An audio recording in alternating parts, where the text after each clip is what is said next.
Welcome to How Not to DM. I'm your host, Derek. Thanks for joining me on my quest to interview the very best dungeon masters on this plane of existence. Welcome, everybody, to a special episode of How Not to DM in between seasons here. I figured I would do a special one because there's a special occasion on hand. I was invited to the WotC Creators Summit, which happened today. A lot of people were invited in person. Even more people were invited digitally, which included me. And I wanted to talk a little bit about what that summit entailed and what I learned from it and what I didn't learn from it, etc. And to chat with me about it, I invited my good friend DM Neal from DM's Block. Yes, thank you. I'm excited because I was, on the other hand, not invited, be it digitally or in person. So I am you, the listener, but instead of just shouting in my car and the person on the other end not hearing me, I will just shout in my room and they will hear me and we will be able to talk back and forth. They will hear you. So I wanted to chat about this first because it's pretty funny. Neal and I have been chatting on and off for, I don't know, a few months now since you were on my show. I feel like, we've just kind of had a fun little thing going. But something funny that we have found recently is that you and I are on different lists for wizards from different groups and different people. So have been added, I guess, recently to this creators list, right? Influencers list or whatever they're calling it internally, because I got the invite to this thing, right? But you're on a different list and you get invited to different stuff. So yeah, tell us about what you've gone to recently or been invited to. Yeah, so I think the distinguisher would be that in many ways I am looked at, or the Dungeon Masters Block is looked at as Yeah. press, not Mhm. as creator or influencer, which is interesting because I'm not entirely sure how that happened. I'm very grateful for the things that it does Yeah. benefit, but one of the more recent things is the D&D Direct. As part of that press, I was privy to most of that knowledge 24 hours before. Everything's embargoed where until it's announced I cannot say anything. In theory, I Uh-huh. could prep everything that I wanted based on that information, but it Right. was press, and so it was basically just a private webinar where you could ask questions. It was Greg Tito, it was some of the people behind the designs of Minecraft and Dungeons and Dragons. It was the actual person that ran the cast of the D&D movie through their first game, Oh yeah. collective game together as D&D, where basically that was the first thing the script writers and the producers of the movie wanted as the first team building event, was literally like before principal photography for them to play together, play D&D. Yeah. And they That's said awesome. they said the funniest thing was Chris Pine was like, he needed zero prep. He was all in. He just believes in the game and what it can do. And so he needs no training. Just send that Yeah. man out and he will tell you the good news of D&D. So, I but love yeah, it. for like you said, for whatever reason, they are two very, very different groups, because Yeah. when I work, air quote work with someone, it's the PR company. It's not even really Right. D&D. So it's 360 PR Plus, which is the company that I've corresponded with for years now. So I don't work directly with anyone on the D&D team until I'm talking to them. Yeah. And for reference, everybody, I was contacted by Kat Zhelkowski. I don't know if that's the correct way to say her last name. That's just my total guess. Maybe it's Zhelkovsky. Anyway, she is from Game Site Incorporated, and her title is Influencer Campaign Manager. So yeah, it appears like they've got the PR arm, which is third party, right? And then they've got this influencer arm, which is also third party, but they're different groups, and they contact us for different reasons. But as to why we're on the list, it's kind of, I don't know, who knows? Like Dungeon Master's Block, there's some interviews. You do talk about, stuff that's coming up in the game probably more frequently than my show does because it's focused on individuals and like the interview. But yeah, it's kind of funny that they've got such different lists. This feels like something that you would still invite press people to, in my opinion. And we'll talk more about that later, I guess, because like you said, you have no idea what the content was of this content creator summit because you've been avoiding it all day, all the Yes. Twitter posts and everything. So yeah. Yeah, I had already started to avoid it a little bit because my kids are currently on spring break. My wife's at work. I'm at home. So it was all in. I'm just trying to get groceries done. I'm just trying to just every moment of every day, I'm all in. And now Survival that they're mode, yeah. asleep, so we can start checking online. And we had already kind of discussed it. So then I full tilt. I was like, no, no internet. Sorry, not today. So Hmm. I know that it happened. That's about all I got. Yeah. So I want to start with then what was communicated to us, and more specifically, I guess, to the digital invitees. So I'm going to pull up that email, and I saw screenshots of this floating around. I didn't see anybody saying we couldn't share this information, so that's the caveat here. But Kat reached out to me. She sent me a message on Twitter saying, "What's your email address?" I gave it to her. Then a couple days later, I got this. We're excited to invite you to join us this April 3rd digitally to our Bellevue, Washington office for our team's first Content Creator Summit. They actually did mention during the summit they're planning on doing more in the future, so that's interesting. This event will be a chance to see some of what our teams have been working on, including the D&D VTT and D&D rules update. So that was communicated. Ask questions, give feedback, and connect with members of our studio and content teams. There will be no content requirements, nor will Wizards be taking or using any footage, photos, or recordings, blah, blah, blah. Any information we share with you during the summit, you are free to share with your community. So yeah, that's what they communicated. That is fairly clear. Let's see. As far as like an agenda though, the invites they sent me in my Google calendar was just Cynthia opening remarks. She's the president at 9 a.m. Pacific time. Digital Group 1, which was the group I was lumped into from 9:30 to noon, and then afternoon sessions from 1 to 5:30. They didn't really give us any specific agenda. I guess the reason behind that was they split us out into lots of different smaller groups, especially the digital folks. I think the in-person folks were all together. I was chatting with my friend TTRPG GIFs or TTRPG GIFs, depending on what Ooh, side of we're the not. fence you sit on I'm that. not touching that can of worms. And he was saying he thought there were about 25 people actually invited in person, not including the WotC staff and stuff that were there. So not a ton of people there. That'll come into play in some of my observations in a little bit too, though. And most of the folks were digital, and I think they moved us digital people into smaller groups to make it more manageable to answer questions and stuff. So maybe that's why they didn't provide us an agenda. But yeah, no, like, hey, at this time you're going to talk about this with this person and prepare these kinds of questions. And so that was kind of my initial like, the I don't know what's happening when, and like what to be prepared to talk about or not talk about going in. And then it just got kind of more confusing from there. That's so from a digital perspective, and I'm actually trying to go backwards a couple steps in my own Yes. mind because yeah, when I reference it, like it has truly been years that I've worked directly with a PR company, and I've really only worked with two people in that span of time, which has been really good, solid communication, and it's a lot of understanding after that relationship has been built, where I can ask very simple questions of them and they understand the basis of the show and Uh-huh. how we run things. So then, like, things are pretty easy.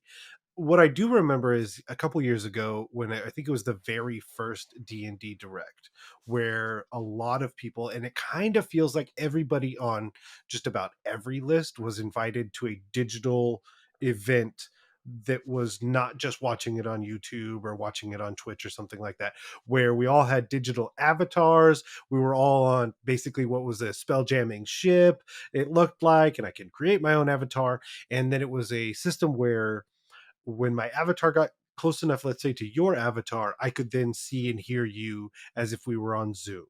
Or Oh, I could fascinating. or I could digitally sit at a table. And by chance, it was very funny. I sat at a table with B. Dave Walters while I Yeah. watched B. Dave Walters tell me things about what was going on, which is a very surreal experience because we had also had him on the show already.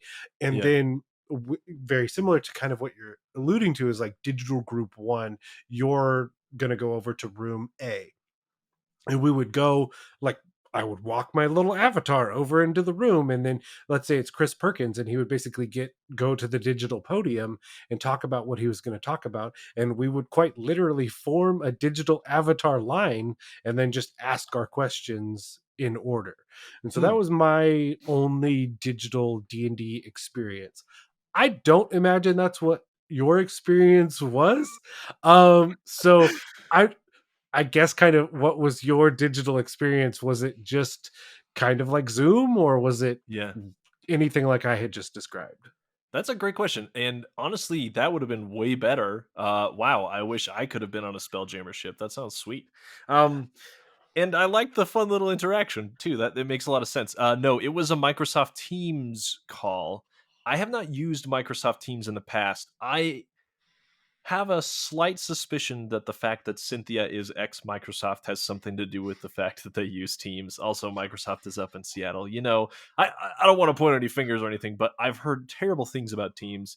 My partner Woof. uses it at her job. She is fine with it, but it didn't seem like the right tool for this particular job. A lot of issues with audio and video.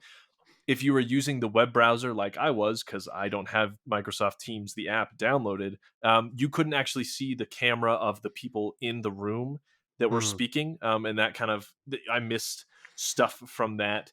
You only saw the slides they were presenting or whatever. Also, there were some people who were hard of hearing or whatever, and they actually had ASL translators on site, which is pretty cool to translate what they were saying to ASL. But I feel like if you were an ASL person who was using it on the web app, you wouldn't have been able to see the translators anyway. I don't know. It just wasn't. It was kind of clunky. There were some issues with it. The chat would work and then it wouldn't work. You had to like refresh and rejoin if you were having issues. Yeah, and at the very end, to their credit, Dixon Dubois, he's one of the content. He's one of like the content creator managers. I'll go look up his title in a second to give him um, the proper credit, but he at the very end said that part of what they had taken away already before they had talked to each other about what was good and bad internally was that teams they needed to either figure it out better or it probably wasn't the right tool for the job. So yeah, a little buggy. um yeah, yeah, go ahead.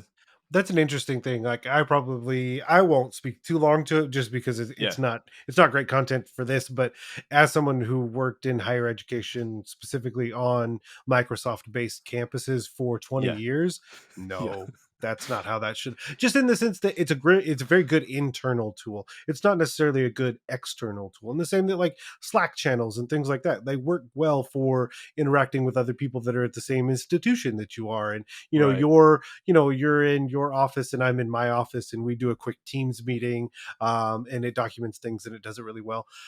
Yes, but even the accessibility functions that Zoom has these days in terms of audio descriptions being automatically, or audio transcriptions rather, not uh-huh, descriptions, being produced through things, or having yeah, like you said, the ASL, or yeah, Teams is a yeah. very internal tool, not necessarily an external tool. Ooh. So yeah, it actually did have live captioning, and I think after a while, people figured out you could like go to some setting and see the ASL translators, but they didn't make it clear from the get go. And unless you had used Teams before, it would have been hard to figure that out yourself. So accessibility was just kind of an issue. They didn't send out any information beforehand saying this is how you use Teams. We recommend using this browser or downloading the app. It just wasn't communicated, and so as a result, people had to figure it out on the fly. um More on the experience overall holistically, they kind of started late. They were supposed to kick off at 9 a.m. Pacific. They kicked off at like 9:25 Pacific. I think Cynthia said a total of like, a few hundred words before she handed it back off to everybody else. So we didn't really get to hear from her much. I think a lot of people would have liked to hear from her more, especially given her comments last year about the monetization of the brand, talking about Magic and also D&D. And just, in general, I feel like hearing from those people gives us an idea about what their agenda is and what they see this event being for, that kind of thing, that we just kind of missed just because she wasn't available for very long. So yeah, that was kind of a bummer. And then all of the other sessions started late as well and ended quite late. That was because of the pure volume of questions that were being asked, the ending late kind of thing. But yeah, one kind of cool thing that happened because I was digitally invited was the digital folks got invited to office hours, which was being paired up with a random WotC employee and being able to ask them whatever was on your mind. I got paired up with Todd Kenreck. Love Todd. He's a really nice guy. He's the head of content. So, he had a lot of interesting things to say about that. Again, something they didn't communicate super well was who you'd be paired up with so that you could have relevant questions for them. The group I was in, there were probably 8 other content creators all talking to Todd. And we had a lot of questions, and he was able to answer, a third or a half of them himself with his own knowledge. And the rest was kind of like, I think it's this, I think it's that. I'm not sure. I'm not in those meetings.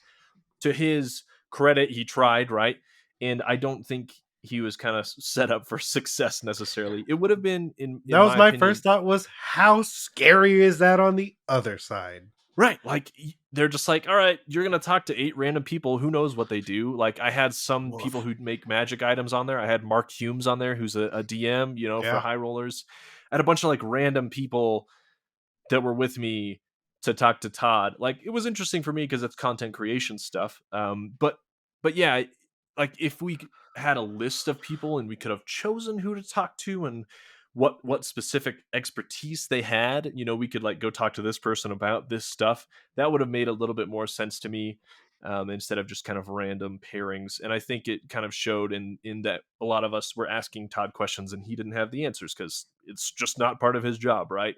So kind of a not a letdown, but just not as smooth as it could have been, in my opinion. But still fun to get a little FaceTime. And he gave us, his email and said, "Ask me whatever, or send me emails later if you want to chat about this kind of stuff." So he definitely did what he could. So I appreciated that. I'm not going to ask you for his email because almost every single place has a super easy naming convention. And the Yeah. second we unlock one, we unlock them all. So that's not really it. That's the thing that keeps coming to mind, and I hope this is a beneficial piece of the conversation, is that Yeah. it reminds me, and this is not a positive, this is not inherently a positive statement either, Right. but it reminds me a lot of PAX Unplugged, the first one. Okay. It sucked. It did it. Because Yeah. well, just they were like, this seems like a really good idea. Like, is PAX has it has acquisitions incorporated, and that's often why we know it as the TTRPG community. But what's lost on a lot of people from this community is that if you go to one, I hope you like video games, Uh huh. because Penny Arcade kind of like that was their, it's called Penny Arcade. Come on. Like that's their bread and butter was video games. And so those events are more geared towards video games than I think a lot of people from the RPG community expect. So then having one that is solely geared towards TTRPG makes perfect and beautiful sense. And the first one, they had absolutely no clue what they were doing whatsoever. It was completely upside down. And it has only gotten better Uh year huh. after year. And so my hope is that that is the trajectory that these sorts of things take, is that there is a lot that is learned, a lot that is gained, and then it turns into something that is much better, consistent, and all of those things. The other direction is also certainly available, that they don't like that it didn't go very well and they don't want to do it again. um Yeah. I I get mean, it. they'd said multiple times they were planning on doing another one, and I think and I hope that based on what happened, they would kind of clean up some of this stuff. They also mentioned they're going to be sending out some kind of survey or some kind of feedback collection mechanism after the fact, so that we can kind of give them this information or this feedback, and hopefully they can take that and fine tune the experience. But yeah, that Todd thing, it was kind of it happened a few different times. In the morning session, they talked. Well, I guess it was different for everybody, right? But my morning session in particular was about D&D Beyond as a product and kind of like some stuff they were working on. And then they opened it up to Q&A, and some of the questions were about D&D Beyond, but then some of the questions were just totally not about D&D Beyond, but the stuff that's on a lot of people's minds, especially given recent events, OGL and that kind of stuff. And then that theme kind of continued on. The afternoon session kicked off with some VTT stuff. Digital folks did not get to see the VTT in action, but the people on site did. I think we got the office hours, and they got a live Hmm. VTT demo where they got to like sit in there, and I don't know if they got to actually mess around with it themselves or not, but they at least got to see it in action. So when we were talking to the person in charge of VTT, and people were kind of asking questions, it was a little awkward, but like people were like, "This isn't really like, this is fun, but also we have a lot of other bigger concerns and questions on our mind than the VTT, and like, can we ask these now?" Like there wasn't really a place to do that, I guess. Connie Chang, to their credit, they're the DM of Transplanar, and they've done a bunch of other cool Mm-hmm. stuff. Kind of like made that statement in the middle of it. They said, "Yeah, I have a question. What is this summit? Like, what's the point of this?" And like, this isn't kind of what I thought. I wanted to give a bunch of feedback about lots of things, not just what you're making. And I could tell like the person presenting the VTT stuff was a little frustrated about that. Like they're like, "Well, I was told to present this, like I." It was just a disconnect, right? Like in the email, it told us be ready to ask questions, but it didn't say ask questions about what we're making. It said check out a little bit about what we're making, and then we're going to do a bunch of like Q&A and stuff. And they didn't really make it clear that the Q&A would be about just what they're making. Now again, to their credit, they added like an hour of time where I think they were going to be talking about, or they were going to let Jeremy Crawford and Chris Perkins talk about all of the new kind of rules updates, and they basically like pushed that back an hour, and it was just like, all right, I know you guys have questions, let's hear them. And we kind of got to hear all of that stuff that people had been holding, and like waiting to for a time to ask. So that was nice that they kind of figured that out and adjusted, like a good improv DM would do. Yeah. But yeah, it was a little awkward to like sit there and like have them talk about the stuff, and there was a lot of other questions that were on people's minds, but they did adjust and allow us to kind of ask those, so that was nice. Yeah, that's.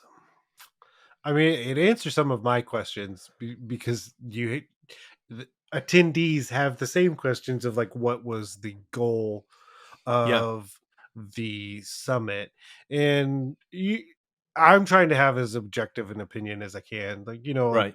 I mean, I got a lot of flags built into the D&D system. Just like that's just how this is. There's no ifs, ands, or buts about it. But Yeah. at the same time, it doesn't put food on my table. So like, there's a big difference between those two things. But at the same time, even from the beginning, one of my things was I just felt like it was too soon. Like the summit just felt too soon. After Yeah. everything from the OGL, just in the sense that like just like I don't know that you have enough good faith built back to do something like this and not get the backlash that happened. It's like, well, yeah, I can see why that backlash would happen, regardless of how altruistic or positive or not shady you want to be about it. I don't know that you built enough, in the to like withdraw any of that social credit to do this. And Uh-huh. so do you do you feel like there was, I mean, it kind of feels like the answer is yes, but like it just a general weird tone to just the sessions, like you've almost kind of used the word awkward a couple times. Did it Yeah. did it get less awkward, or were there less awkward points? Yeah, good question. So it, it definitely was some tension and some awkward moments when people were asking these questions that were not related to the presentation at all, because it's on everyone's mind, right? And you make a great point. I was talking to my dad about this today. He's in town because we just had a baby recently, and my folks are helping out a little bit. Bless them. And he kind of made a point to me because I was telling him like, yeah, this is what's happening, and he's like, yeah, they put on this thing because they want to wow you, they want to show you how cool everything is, and that's really what they're trying to do to win you back, right? They're trying to show you a bunch of cool stuff that they're working on, and maybe they'll forget everything about what we've done in the past few months. um and obviously it didn't work, right? Like we spent 2 sessions talking about D&D Beyond and then VTT stuff, and it kept cropping up. Like people kept having these unrelated questions because that's what we all assumed we were there to talk about, right? Like I figured at the very least, we'd have like half the time to talk about OGL and like that stuff, and then the other half might be, hey, here's some cool stuff that's happening. And clearly that got lost in translation, right? The explanation of what the event was going to be in the email versus everyone else's expectations who was invited versus what actually happened. um, so yeah, they definitely did recover. Like I said, they gave us an extra hour of Q&A to kind of try to sort all that stuff out. Jeremy Crawford and Chris Perkins spent more time, like they stayed late to finish their part of the event. But the Q&A that we got to do right before the event was pretty good. There were a few points where they gave some non-answers or got a little hostile or confrontational about people asking about OGL stuff. I get, I kind of get why they would feel that way. It'd be hard, like you said, to be put in the hot seat and just like, all right, you're gonna answer what everyone throws at you. Um, I feel like a few WotC people feel like they've explained themselves already and don't need to keep reiterating. But there's still answers people want. But the session after that, like I said, Jeremy Crawford, Chris Perkins, great part, the most polished part. And it's too bad that I had to wait all day to get like the Yeah. the best part, the most polished part, the part where all of our, they showed us a bunch of cool stuff. He gave us a bunch of sneak peeks that are coming out and some Unearthed Arcana releases, in the coming months. And that was the most fun I had for sure. But the rest of it, yeah, it was just a little weird until they kind of were like, okay, fine, we get this, like you have all these questions, so let's address those and then we can move on. Yeah. I guess, I mean, and yeah, and I'm just asking the fun, tough questions that Hmm. I can think of because that's part of. Do you really feel like they were trying to wow you? Because it doesn't feel like it. Based on your description, it doesn't feel. I don't. It doesn't feel like that was necessarily the intent. I know it wasn't achieved if it was the intent, but do you even feel like you were trying to be wowed by this process? Yeah, it's hard to tell. They also mentioned in the email something about um yes. Something that came up consistently after PAX Unplugged, which is funny. In December of 2022, our team had the opportunity to attend PAX Unplugged and interact with tons of members of the TTRPG creator community. Something that came up consistently in these conversations was a desire from the community to have more chances to see Wizards staff in person, more chances to provide feedback on how our team can improve the experience of making D&D content, and more chances to see what's next for D&D. So that part about how our team can improve the experience of making D&D content, I don't think they delivered on that promise, which is unfortunate because everyone who was invited was some kind of content creator. And what ended up, I don't know, like a lot of the product demos they were talking about or showing us, people talking about, oh, we've got all these great plans for D&D Beyond, and then everyone was like, okay, what about this, what about this, what are the plans, like, can you tell us, can you give us some examples? And then most of the questions were kind of not really answered, like, well, we don't know, or we haven't decided yet. It was a lot of that. They didn't seem prepared to like answer every question that might get thrown at them, which is a little unfortunate. And then yeah, the Yeah. content creation stuff, like I don't think they did a good job of giving us like, hey, this is like, we have a plan in place to support content creators and we're going to do 1, 2, 3, 4 and 5 in the next 6 months. That actually got brought up, and again, Dixon Dubois answered the question and he said, I'm not going to tell you like we've got a plan because we don't, or something of that effect. Like, I'm not going to promise you something right now because we don't have something ready yet, but we want to work on it. So it's kind of like they put on this thing and they promise these answers and this support, and then when we asked about it, they were like, "Well, we're not sure yet." So Yeah. yeah, Oh man. So it one of the kind things. of like, it felt like someone said, "Hey, you know what would be a good idea? We need to invite all these content creators who have been complaining about us to show them all the cool stuff we're making and to like win them back." It's kind of what it feels like. And then like, we're gonna do this in 2 months. and everyone's going to be ready, and we're going to have thought of all of these problems that might arise, and we're going to solve for them. And there's just a bunch of stuff they didn't think about, or that didn't get done like they thought they would. Yeah, it's so even pre-pandemic, one of the things was that was already kind of a conversation was that the presence of WotC, or the more specifically the presence of D&D, and the availability of those people, be it at panels or even smaller cons. Because there was one, like, winter something that they were going to, because it was closer than shipping everyone out clear, because PAX Unplugged is in Philadelphia, that is not Right. Seattle. And those certain things, in like just their overall presence, was already starting to diminish. Then you have the pandemic where nobody's going anywhere, so then the presence is zero. Then you have the introduction of D&D Direct and some things that are online, but in those same moments you have an increase in celebrity presence because they're also kind of sitting at their house. Yeah. The two business degrees in me says absolutely, that is a wonderful choice that you made. It will disenfranchise people, because it absolutely did, but at the same time, you have all these celebrities sitting in their house willing to jump on Zoom. I mean, how do you say no? Like, even the kid in you, this fan in you, says all those things. So I Yeah. think really those people and the whole team really started to get put on quite the pedestal, because at Uh-huh. the end of the day, they were the people in the high tower. And I'm not saying that they're trying to do that. I'm saying that's the possible perception, that they're creating the thing and they're D&D and they're here. And then it was just like, cool. We kind of messed up. Wha Here's everything. And what a lot of people don't realize is, once this veil has been pulled off, yeah, they don't know. Just like the rest of us don't know. Like, I've been in a lot of jobs with a lot of big projects where I didn't know until I knew. And that's Yeah. part of the process. That's the whole UA process. There's entire things that are getting thrown away. Like the Ardling was like, "Oh, you guys hate that. Yep. We're not even going to put it in a book then."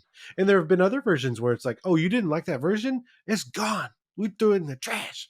But whereas normally we don't see that. We don't see that. We haven't been seeing that process for years. And now I feel like it's almost in a very weird way, we have been given too much access, Hmm. that it should have been a probably more layered approach of more and then more access. Because I think now it's like, no, this is how game development goes. It is iterative, it is genuinely, we don't know. This is also how business practices work. What are we going to do for all of these, again, disenfranchised content creators who are angry? Well, I don't know. We're probably going to try stuff and hope some of it works, and then figure out what works and try and keep doing it. Yeah. But that's the best we got right now, because we made everybody mad. We made them Yeah. very mad. That's a very interesting point you bring up, because I think you're probably right. They were like, the issue has been transparency. So let's be as transparent as possible about all of these products that we haven't started working on yet. And then, of course, we're going to ask questions like, okay, so you said D&D Beyond is going to have this third party marketplace. Like, when, and what's the profit share going to be, and what's this and what's that, like, will we own our own works if we're going to publish it there? And they're kind of like, yeah, I think so. I don't know what the split's going to be, we haven't figured it out yet. It's like, okay, so you're you're being super transparent about the stuff you want to do, and then you have no details about how it's going to be done. Which could, yeah, and that's the thing, is like, that's probably 100% transparency there too, because it's like, Yeah. look, at the end of the day, don't forget, we got three sets of lawyers that probably have to say yes. Not Yeah. only do our D&D lawyers have to approve it, and they're the most likely, but now we got to run it up, and the WotC lawyers have to say yes, and now the Hasbro lawyers have to say yes. Right. Right. Everything that happens is probably a three-stage process most of the time. And Hmm. the other thing that I think is probably going to come out of this is that we are getting 100% transparent, potentially a much higher percentage transparency with what the D&D team is doing, and I don't think that's what anybody really cared about, Yeah. because You're right. that's the stuff we already loved without the transparency. And the transparency was something that as a collectively, it feels like the collective voice was asking for, and Right. does genuinely appreciate, especially as we're entering whatever new era of D&D Is it a new edition? Is it a new, more living version of the game? Who knows? Yes, we want transparency on what that process is, because we want to feel like our voices were heard in the process of making the next iteration of this game. But I don't think the collective voices have issue with that transparency with what just happened, because the transparency is above the people that are now being more transparent. Yes, 100%. Like I said, it was unfortunate that we didn't get to chat with Cynthia at all, and then it was just a bunch of these product managers and game designers who are getting peppered with these questions that are frankly above their pay grade. There were, decisions made that they had no effect on. Yeah, you're 100% right. And I think it is true. Like if I had someone looking over my shoulder questioning every decision I made for my day job, I wouldn't get a lot done and it would be really annoying and it would be too much, right? But when I present someone with a finished product and then they say, "Okay, what about this? What about that? Can we do this? Can we do that?" I make some tweaks. It makes a lot of sense. But being, super transparent about every single step, especially if you haven't even started it yet, that just leads to a bunch of more questions, and it doesn't really do anybody any good. I think they made Dixon made the point about Twitter being like amplifying specific voices, right? Amplifying people who are Mhm. angry about something. Therefore, you give them more weight than maybe you should. And that's not me saying don't complain or like don't make your voice heard on Twitter, because I think um, that happened, and all of us collectively saying this is a bad idea made them walk back some mistakes they were going to make. I think you made a good point that like you can't pay attention to every single person who's complaining about something because you can't make everybody happy, right? Yeah, and one of the things about Twitter is that it is a important voice. It is a an important. It's a weird place, and it gets weirder by the day. But it has thus far. I'll do that.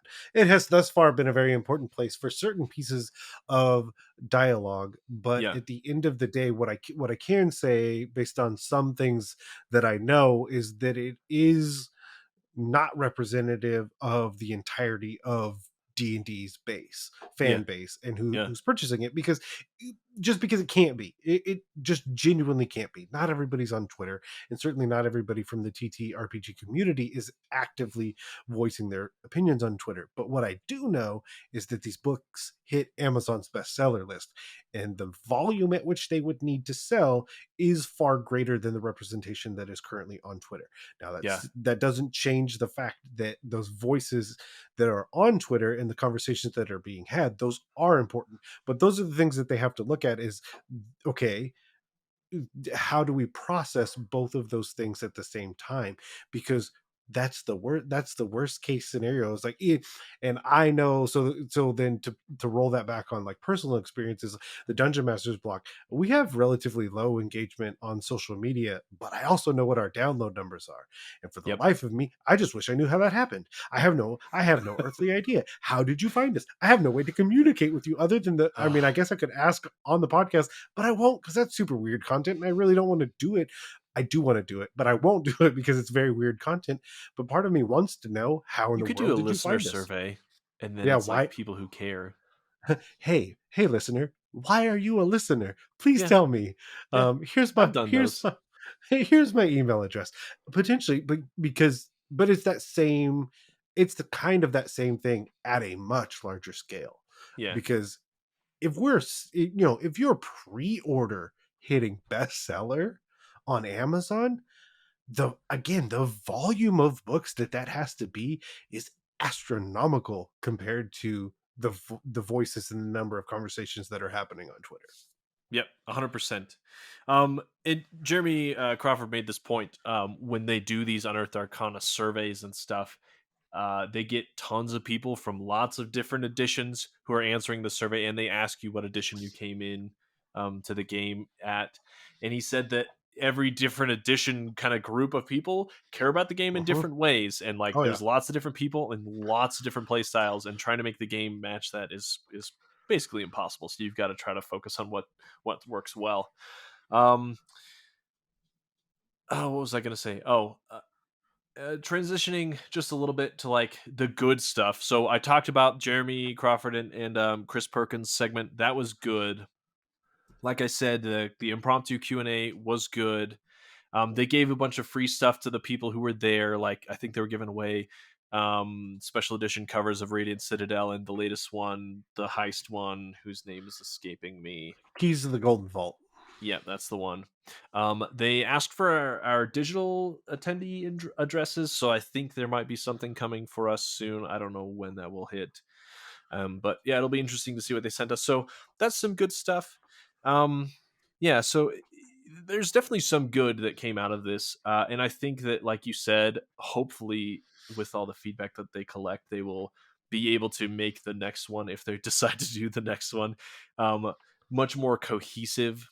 You know, a much more cohesive experience. Much more clear about what they're going to do, what they're going to present us with, and what kinds of stuff we can expect, content we can expect. You know, and like the Q&A stuff. That I think that was just kind of the big issue that I saw is it wasn't communicated clearly enough that this would be the agenda, these would be the questions and kind of stuff they would expect us to ask. And I guess that would have just made me that much more prepared for this summit when I realized yesterday, oh yeah, that's tomorrow. I'm just gonna show up, but I still don't know like really what they're going to be talking about and why.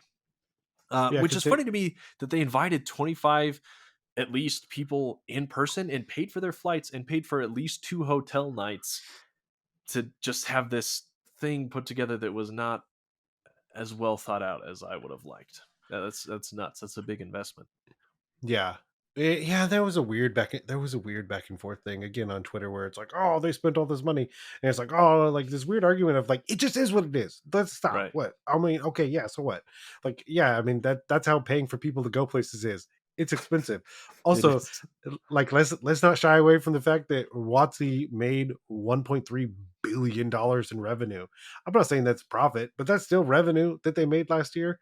100%. So I it's not hard. It's not hard to write a few budget lines after you have after especially after you have all the issues that you had. That's a Hmm. super easy sell in terms of in terms of the business world.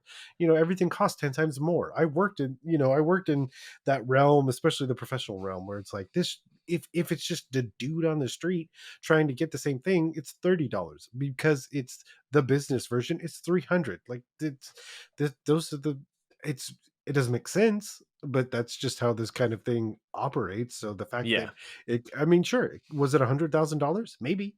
I maybe. guarantee you that someone could have gotten that written off in an instant after everything that happened, like without a second thought. Right. I'm sure there's some way to write it off. You're right. So, but yeah, it feels like a big investment in time and money to like not have as cohesive as an experience as I think people were expecting. So, yeah, I'm sure they will have learned some things from this. But that's really kind of how it went down. Any specific questions about content or any questions about like I don't know what else is on your mind? So you alluded to the fact that like what do you think the biggest benefit about being there would have been opposed to not being there? And so Yeah. my head goes to BlizzCon. So I went to just a quick anecdote, like I went to BlizzCon for almost 10 years, and it was a Hmm. group of us, and we would go, and in the early days, we have a crappy hotel, and we go stand in line with 20,000 other people, and then I just was over it. I didn't get older. I just stopped. It just couldn't matter to me that much to spend an extra hour and a half in the morning to get a terrible seat to watch the opening ceremony. So then we just got a bigger group, and then one year we rented out this absolute palace in the Anaheim Hills, 8 of us, and they started giving a virtual ticket. So we just watched the opening ceremonies in our pajamas, and Yeah. then when it was done, we calmly got an Uber down to the convention center and casually strolled through the doors and waited in no lines at all and just went to the things that we wanted to. And the best seat in the house was at your house. And eventually it really became that way almost consistently because you had the virtual ticket. So then Yep. I just stopped going because I can't really get a better seat. Now that said, the smaller stages often weren't shown, and I physically am not playing the things that are exclusive to physically being there, like the latest beta of the game that's not going to come out for 4 years. Like I played Diablo 3, I think 4 years before it came out, because it was like one of the Cool. earliest alphas, and they had you there available for you to play it. But like that's really what you're missing out on, is the physical interaction with things that you otherwise couldn't. But Yeah. so Um, as far as like, yeah, what I got out of it versus what you didn't. There were quite a few people who dropped off in the middle of it. I saw a few people saying they did so on Twitter, including Ginny D, who was virtual. She said, "I just said, nah, I got work to do. Like, I don't have time for this," which tells you something. Her time is obviously money, being a self-employed creator, but uh, yeah, that was interesting to see. And she said she was sad she missed out on the actual like Q&A that happened, and the good stuff at the end. Um, so yeah, that gives you some context about what people whose time is money thought of it. I'm on paternal leave, so I I had time to kill. My that wife, she handled it okay. I think I owe her a free day tomorrow though. So anyway, yeah, I think the coolest part again was the very last bit where they were giving us a sneak peek into the rules updates. Jeremy, I keep wanting to say Jeremy Clarkson. Jeremy Crawford was very adamant that this is not a new edition. This is still 5th edition, that everything would be backwards compatible. He told us about a bunch of cool new rules they were going to do, what the new player's handbook would include, including like they're calling them species now, the 9 species that would be there, the 12 classes. Each class is going to have 4 subclasses now, so they're going to try to spread the subclasses out evenly instead of every clerics and wizards getting all the cool subclasses. They're gonna spread them out, which is gonna be interesting to see how they do that. He talked a bunch about like the weapons and some cool new stuff they're gonna do with that. They're adding mechanics to weapons called mastery, and once you have hit certain levels in warrior type classes like fighters, etc., you will get to do some extra stuff with your weapons that sounds a little battle mastery, like you might get to do some extra damage or push your opponent. He gave a bunch of different examples. Like there was one called oh uh I'll have to pull it up. But basically, like, no matter what, if you miss or not, you still deal a little bit of damage because you're such a good hmm. fighter, right? Like, you still might do, I don't know. He didn't give an example, but like, you might still do a couple points of damage or like a D4 of damage, even when you miss because you're such a good sword fighter kind of thing. So there's a bunch of cool things they're adding that he told us about that are coming out in Unearthed Arcana eventually, but he kind of gave us sneak peeks. They told us a little bit more about like the DMG and how they're trying to make it way more friendly to new people, reorganize it so that it makes sense, make it way more useful for people. Told us about reorganizing the monster manual to alphabetize it, adding a bunch of cool new monsters and stuff. So that was the fun part. And obviously, so I did a Twitter thread. So anybody who's listening, if that sounds interesting to you, you should go check out my Twitter threads because I like try to go more in depth. It's not every word they said, but I try to like give a good summary so you can check out what's coming. And yeah, that was the fun part. That was the cool part. I would have started with that personally, um, because it would have set a different tone. It was just much more polished. Jeremy Crawford's a great speaker, and he was captivating, and people didn't interrupt him as much, and didn't question him as much. It was just, oh cool, he's showing us some stuff that we actually care about, right? Like this is why we all are here, because we love this game, right? So yeah, I feel like that's what you missed out on, but the caveat being you're going to see it in a few months anyway. So you Yeah, know which is, I mean, I was thinking it. You said the quiet part out loud, because that's what I thought. And also, what feels weird is that there was the D&D Direct, and then this, yeah, which I was like, oh, that okay, yeah. weird. We just said all those things that they're gonna go see. I mean, is that Does that make more sense? Is that somewhat required? And also, like, the big things that they were trying to show you are already touchy subjects. The whole VTT thing and all Yep. of D&D Beyond, that's a powder keg in and of itself. Yep. So I'm surprised that that's kind of part of the conversation that they were willing to have or put in front of everyone, because that's a really touchy subject. I mean, from a wide array of avenues, because like for me, I don't know. I don't know why I would have people using the VTT if we're sitting at the same table. Because that's how it was presented initially in the D&D Direct, was like, look how cool it is. I'm like, wait, what?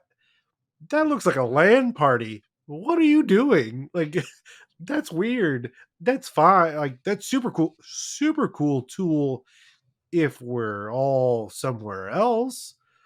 Super weird tool if we're all at the same physical table. Um, and then it's Yeah. like, okay, but then how does that play? Is that going to play with D&D Beyond at all? Because there's rumblings that the VTT person doesn't really like D&D Beyond. But okay, is that true? Does that matter? Because sometimes that doesn't matter. You could all work at the same company and not like anybody else there, but you still got to do your job and at least act professional, hopefully. But like, do those are those going to intersect? Is it going to be seamless? It seemed like it was alluded to, like, oh, VTT, oh, you already built your character in D&D Beyond, bap bap bap, now it's there. Okay, but like, is that truly seamless? The What can and can't go on D&D Beyond? Because like at my own table, everyone everyone is on D&D Beyond except one player, because he really wanted to play the Beast Heart from MCDM, and I Uh-huh. really wanted him to. So he has a paper sheet, like, kicking it old school. Just got a paper sheet, because what else is he going to do? I'm not Yeah. going to take him to put a Beast Heart into D&D Beyond. I don't have the throughput to do that for him. Um so yeah, it does seem weird that those are kind of some of the big blocks of time, would be certain things that I feel like were known, should have been known to already be touchy. So then I think, like, thinking on it more, like, I think those already become awkward because you're not sure what you're doing in the first place, and now you're put into a scenario where, like, most of the questions I would have about those aren't easy. So No. yeah, then I guess my other question: there's a whole nother day of this. No, it was just one day. Oh, okay. Okay, good. No, Uh, I think they all flew in last night. The in-person people had a hotel, and then they did a dinner and like mingling tonight with WotC staff and with Cynthia, the president. And so I'm assuming they gave them 2 hotel days, which is why I said Oh, that. okay. So Yeah, the in okay, yeah, huh? in-person Wow, folks. that'll be really interesting to see what that sounds like afterwards. That the Yeah, people would potentially have had like an actual dinner with her at the potentially at the table. and they Um, they kept saying during the day like, "Oh, you can ask us more questions about this at dinner tonight." So all us digital folks kind of got hung out to dry in that aspect. Like they tried to get as many of our questions as possible. They also said, "Well, we'll just track them all and then we'll answer them later." I'm assuming they'll probably send us a giant email that's full of questions if they get around to it. But yeah, in-person folks get to rub shoulders tonight and ask their questions. The rest of us will just have to wait and see. yeah. There were I a lot of mean, digital folks also. I saw if there were 25 people there in person, there was at least double that online, if not more. I wouldn't be surprised if it was triple or quadruple that. Uh, okay. and yeah, yeah. So I mean, even still, I mean, that's not a huge number, because I would say that no, I would say that the one that I was talking about, um, easy couple hundred. the Spelljammer one. Easy. Yeah, easy, a couple Uh, hundred people were there. Interesting. But I kind of feel like at that point it was really both. Whatever, if you want to go with creator press, it was certainly both groups were all there all together.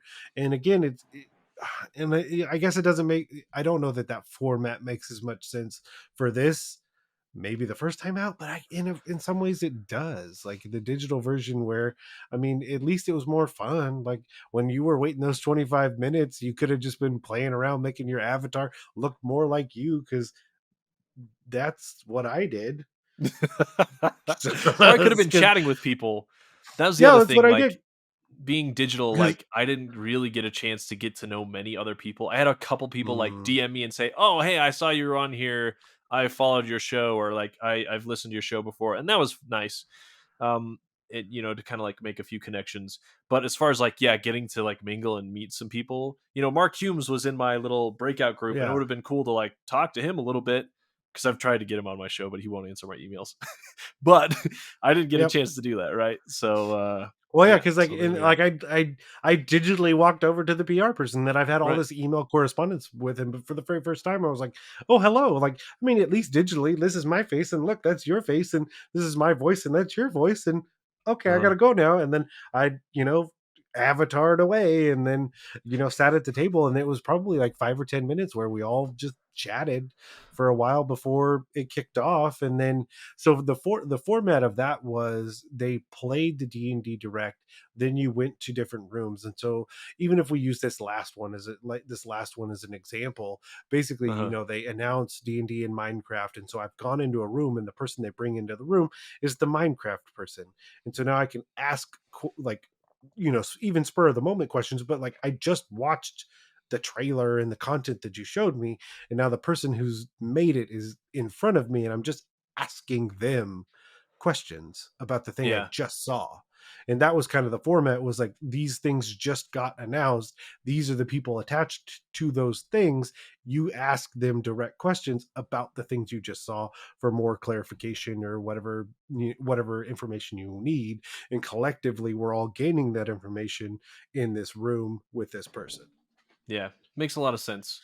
Uh, and hopefully they try to go back to that model, if they decide to do it again. That sounds like a lot of fun. Yeah. Trying to think if there's any other things I want to hit on.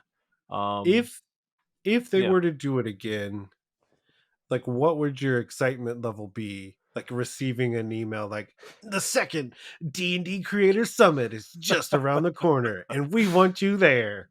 It depends on what the email says, I guess.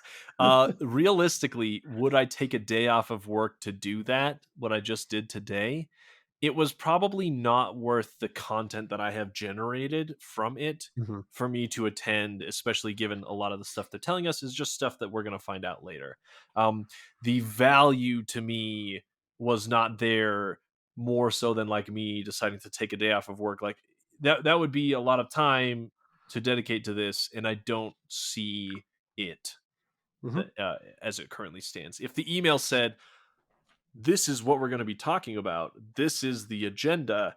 These are the people that are talking," if it was very specific about what their vision was and what we would get out of it, I might be more inclined to go. And like I said, I'm hoping that they gather enough feedback to make it worthwhile next time. So I would consider going, but I'm not gonna do it unless I'm sure that they have fixed some of the problems from this last time. yeah. Part of it is how how would you effectively do both at the same time? it, I don't it know. was my thought from jump, because my first introduction to the idea of a digital version also happening was that you mentioned it to me, and my Uh, first thought was like, but how is someone just like wearing a GoPro? Like, what do you mean you're gonna do both? you ever that watched Arrested that's not how. Development, Yes. where he's got the guy who's like talking for him from prison?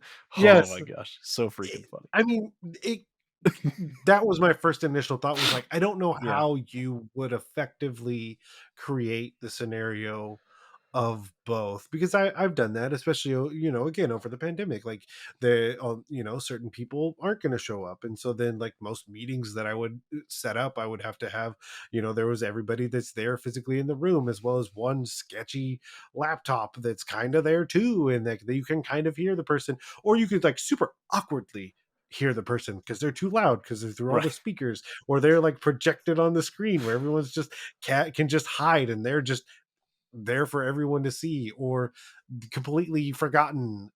And so yeah, my first thought was like, whoa, but why would you do both? Like, why would you do both at the same time? That's what I'm trying to say. Because I can see Yeah.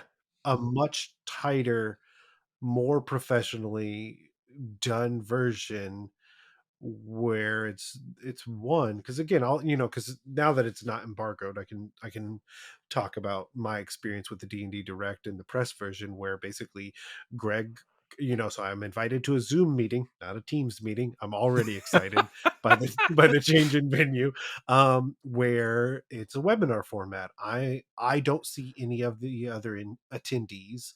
I don't see, they're not seeing me, they're technically seeing me, but they're not hearing me, and like I'm not there visually. If Yeah. I'm gonna ask a question, it's through the Q&A format, where not everybody, my question's not gonna fly up in front of everybody. Their moderator is gonna see it. And so Greg comes on, he talks about it, then he says, here's the trailer, he shows all the Minecraft content, he says, here are the two people that made it. Bam bam, they both pop up now and I can see them. They're done. Off they go. He says, oh yeah, we have this new monstrous compendium, and we're gonna have Dan Dillon come on. Dan Dillon's a longtime friend, and so I almost wave, which is stupid because he can't see me. Hi, But Dan. I am like, oh my gosh, it's Dan. It was literally the most exciting thing of the whole thing. And he said, and I messaged him later, and he said that that's funny. He's like, I saw you, and he was like, hi Neal, because he just saw me in the list of people. But Yeah. so Dan comes on, and Dan's clearly sitting at home, like I am right now, bookshelves behind him, does the whole thing, off he goes. Then they pull up the people to talk about the D&D movie and the magic cards that are centered all around the characters from the movie, and then off they go. And then Yep. from there, you can super easily, as someone who has had to do these sorts of things and set these up, you could super easily set up Zoom breakout rooms where everyone from, let's say everyone is off in a breakout room with everybody else. They're like, you have a breakout room with Todd, and that that's the breakout room you're going to go to. And you get a message to say your breakout room is about to end. And then you come back. Then you're told you go to another breakout room. Like, and so there's a digital experience that I think could work extremely well for this sort of thing, because Zoom can accommodate like 1,000 people inside of a really well built webinar conference that is built specifically for this sort of thing. Yeah. And do that, and then those 2 dozen people that physically go there, yeah, I mean, if you really tailor it to know that you're not going to show them stuff that you're not okay with it, that you're okay with them saying everything about when they leave, that's how I would personally format it. Just because, again, we don't have the social credit right now to not do anything like that. Because Right. the other version is having them sign NDAs, which I don't think is the version that's going to go over well No, people at would hate that. all. Yeah, Yeah. so if you're gonna invite them, but that's all they're doing. And yeah, you're gonna get some grief because people didn't get invited, but you always get grief because people didn't get invited. Yep. Meh. Like that's just how it is. But That's a if they great go, point. they Yeah. have to be separate. A lot of the audio visual issues would have been solved if they had thought about it digital first or digital only. There was times where you couldn't hear people speaking, inherent to Q&A, right? Someone in the back of the room asks the question, none of us online hear it. We're all like, what was the question, what was the questions, in the chat, and the moderator does or doesn't tell us, and we've got to fill in blanks, and you're just missing stuff. The different people who are presenting, one is further away from the mic, we can barely hear her, we all have to say, speak up please. She speaks up a little bit and then trails off again. Just, a lot of issues that would be solved doing this, speaking to the laptop, and it wouldn't be lost in translation that way. Yeah, it's a interesting feedback that I'm probably going to send them now that you've said Yeah. it. I'll say it was from you though. I'll Oh, give you that's credit. totally fine. Well, yeah, because I think about it, like I'm thinking about this last one. In hindsight, there wasn't a single person that was in their office. There's no way. No, that's not true.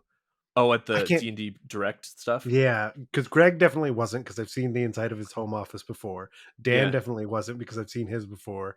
Uh-huh. The other two definitely were. The only one that I think was a maybe was the they were from the Magic team, and you got two options. Either that's one really cool home office or one really cool at work office, because there was giant Magic art behind them, and Sweet. it was it was so cool.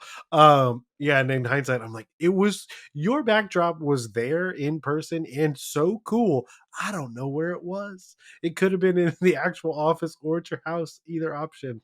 But yeah, Mm, I think that's the only thing I could think of to it has to be one or the other.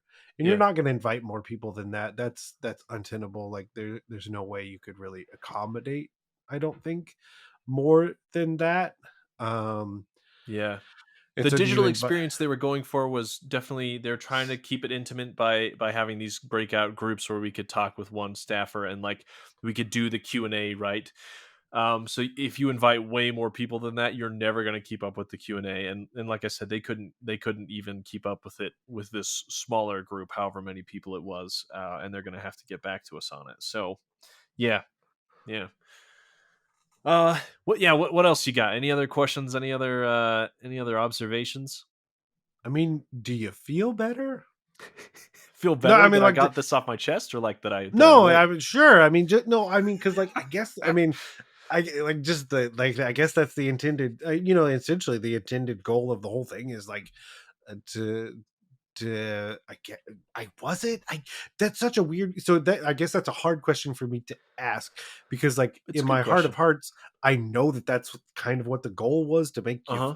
to make you feel better. Uh huh. um but I don't know that it really was, and so I don't know that you do, but like do you okay, no, because let's go back to go forward.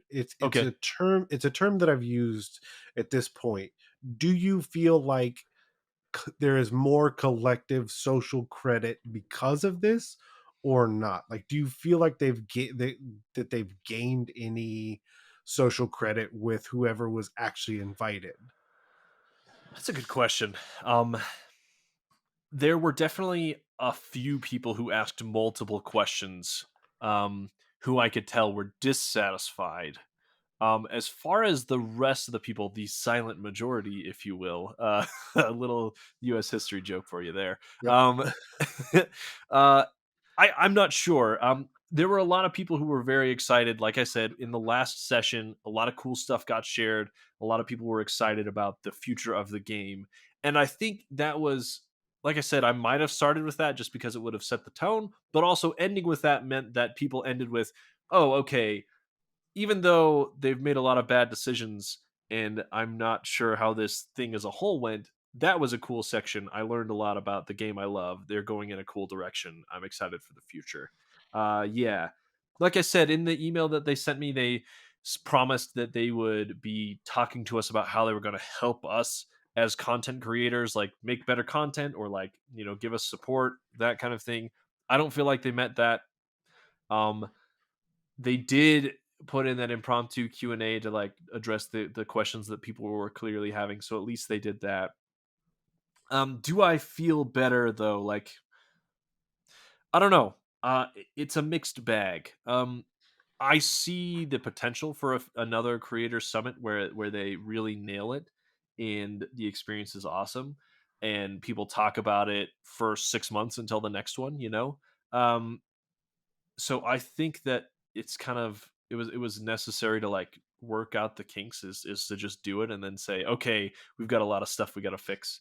But as far as how this one went, I would guess that a lot of the feedback is going to be neutral to leaning negative, myself included. There were bright spots, but overall, like I said, I don't know I would take a day off of work to do this again, if I'm only invited digitally and it's I gotta take time out of my day to do it. So yeah, we'll have to see what the future is of the content creator summit, but that's where I stand. I like it. Yep. And it dawned on me it's all growing pains. Like Yes. at the end of the day, because I dealt with it previously. It makes me sound so old. It's not really that long ago, but it does feel like forever ago. But I remember in the earliest of days, I just communicate we communicated directly with Greg Tito. Yeah. That's how these things used to go. That never, not in a million. Not that I should, like, unless I was on a personal, just having a personal conversation with him. That's just not how these avenues work. And I No. feel like that's what's happening again, is that there are growing pains, but it's different because this is not the same as a lot of products. Yep. The engagement People with are this product very is, bought into this. Yeah. it's very personal because it can be, it could be, there's a lot less brands where their product could be the difference between, and it's weird to say it, but it is the gravity at times, life and death. This Uh-huh. game and the relationships and the sessions that happen have genuinely saved people from things far darker times, and that's just true. And so then the fact that they have that attachment to it, and then the corporateness gets involved, and like I can separate that just because that's, again, I have the two business degrees, and honestly it's the biggest benefit I've ever had from them. Not money, not time, not jobs, nothing. It's literally just a better perspective on the world around me, And especially how it corporate stuff. works. Yeah, Yeah. because it's like I get marketed to, and that was one of my emphasis, was marketing. And so then marketing happens to me, and I'm just like, I see what you're doing, and I'm okay with it because I know what you're doing. But like, if I got to the other side of this and I didn't know that that's what you were doing, and then I found out after, I'd be mad. I'd be super Yeah. mad. Yeah. Put a cape on me because I'm super mad. But the idea, that's what's happening. A lot of this is just corporate growth, and it sucks. It really does at times, because they have to learn how to do that with a product that can't be about money. And there's a You're lot of, absolutely right. The yeah, there's a, emotional connection people create with the yeah, game is so strong. Stronger than video games. Most video oh yeah. games, I would say. Most people's experience with video games. Stronger than board games, card games. Stronger than TV and movies. Yeah. Because I think about, like, yeah, so like one of my favorite games of all time that I ever put probably the most hours into and really played out the most was Ocarina of Time. I Uh-huh. never felt like I was Link. I never put a piece of me in that process. I never felt like that was me, but I had the time of my life playing that game. Everyone will tell you every person that creates a character puts a piece of themselves into that character, either a piece that they love or a piece that they hate. And they interact with that piece every time they roll the dice. Yep. And the funniest thing about everything I've said up until this point is, if they just focus on that, they'll make so much money. They'll make so much money, astronomical amounts of money, because once you stop looking at the money, and that's the thing, it's like, on a personal basis, and I know it's, and I'll say it, welcome internet, capitalism, it, the reason like a lot of people don't like it is because there's a lot of very bad capitalism, but there also can be good, and usually the good people are like, I'm just trying to solve someone else's problem. I'm not trying to get their money. Uh-huh. I will get their money because that's the exchange that we have in this That's the process. value of solving the problem. Yeah. Yes, and where inherently, like, let's say it's me and I want to be a personal trainer. If I'm just trying to get your money, then I look like all the big gyms that close because they people don't actually go. But if I'm a true personal trainer, it's because I want to make you the best version of you, and you're probably going to keep paying me and keep staying with me, and I'm going to keep working because I see that that's the exchange. That's the exchange that they have right there at their fingertips. Literally life changing experiences for anyone that plays this game. But it's just like, how could we microtransaction these fools out of their money? So ah, Yeah. it's there. Yeah.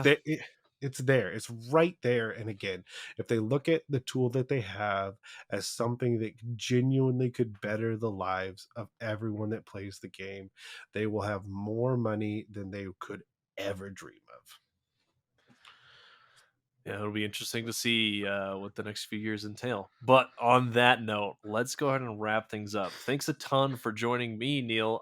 Thanks a ton for avoiding Twitter. I know you said you were very busy, Yep. but appreciate your outside looking in perspective. I knew that you'd be a good person to chat with about this, so I'm glad you responded to the DM and said, "Absolutely, I'll do this autopsy." Yep. That sounds fun.